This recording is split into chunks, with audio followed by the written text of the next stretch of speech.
Doctor नीति शर्मा, आपकी सोच में क्या महाकुंभ का आयोजन और महाकुंभ में 29 जनवरी को हुई दुखद घटना, क्या ये डिसाइसिव फैक्टर होगा मिल्कीपुर के चुनाव में या दिल्ली के चुनाव में? एक ही दिन वोट है जी। नमस्कार अमिताभ जी और पैनल जी के नमस्कार। सारे गेस्ट को मेरा प्रणाम और आपके माध्यम से जितने भी व्यूअर्स इस डिबेट के साथ जुड़े हैं उनको जय हिंद। कुंभ का आयोजन अमिताभ जी, हम सभी सनातनियों के लिए, चाहे वो राम मंदिर का निर्माण हो, चाहे वो कुंभ का आयोजन हो, सनातन के इस संगम में जिस प्रकार से पूरा विश्व सम्मोहन के साथ डूब रहा है, डुबकी लगा रहा है, 34 करोड़ लोगों से ज्यादा वहां संगम के अंदर श्रद्धालुओं ने उस पावन संगम में डुबकी लगा के उस अमृत का अनुभव किया है।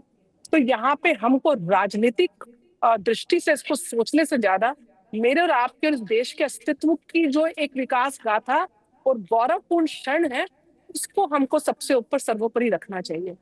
दूसरा प्रश्न आपने ये पूछा था, क्या चुनावों में इसका प्रभाव पड़ेगा? देखिए, हर चीज का चुनावों में प्रभाव पड़ता है, और चुनावों में प्रभाव क्यों नहीं पड़ेगा? क्या हमारी आइडेंटिटी को विश्व पटल पे जाना, विश्व के सर्वोच्च लोग आज वहां पे संगम में डुबकी लगा रहे हैं, जय जयकार हो रहा है, तो क्या मेरी और आपकी छाती चौड़ी नहीं हो रही है गर्व से? और अगर ये इस गर्व के को अगर हम श्रेय देना चाहें तो प्रशासन को देना पड़ेगा।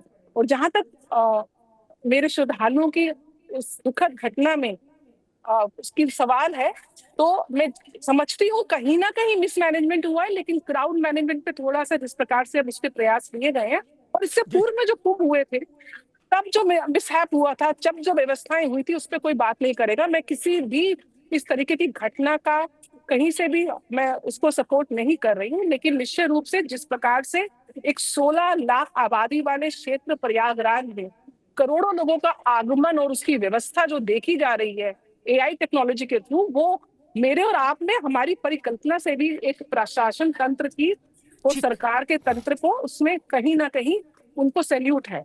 और जहां तक बेटियों की बात आती है, तो ये पीडीए वालों की जो पूरी डेफिनेशन है ना अमिताभ जी, वो है पीड़ित दलित अबला। ये अवधेश कुमार तब क्यों नहीं रोए जब मोहित खान ने, इन्हीं के नेता ने वहां पे 12 साल की बच्ची का ना केवल रेप किया, और उसके बाद समाजवादी पार्टी के सुप्रीमो कहते हैं कि डीएनए जांच कराई जाए।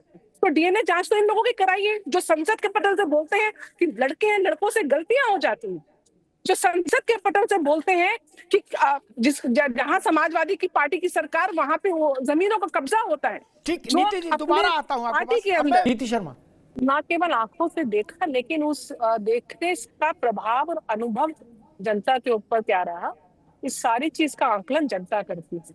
जनता इस बात का भी आकलन करती है कि उनकी जरूरतों का जो बेसिक एमिनिटीज है, बिजली की एमिनिटीज है, सुविधाओं की एमिनिटीज है, रोजगार की एमिनिटीज है, एजुकेशन है, मेडिकल है, रोजगार योजना, इन सारी योजनाओं में किसने कितना काम किया है।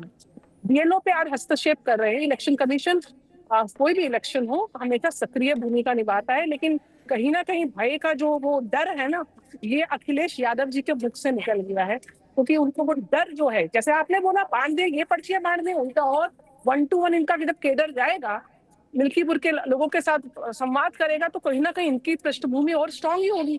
लेकिन करना नहीं है, क्योंकि जाएंगे तो काम तो किया नहीं है, और ये अपना समय भूल गए जिस समय इलेक्शन के बूथ कैप्चरिंग हो जाती थी, किस प्रकार से दंगाई, किस प्रकार से गुंडागर्दी होती थी।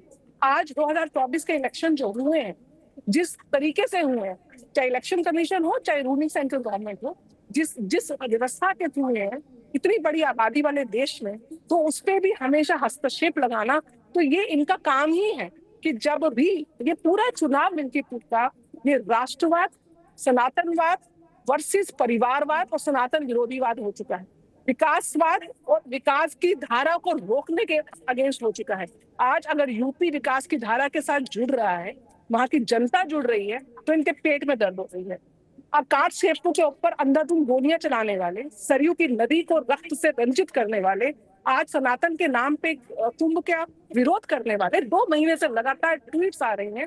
उससे इनसे पूछिए दुबे साहब से, अखिलेश यादव कितना पैदल चल के गए थे डुबकी लगाने से पहले, जब राम मंदिर में दर्शन करने गए थे कितनी लाइन में खड़े हुए थे।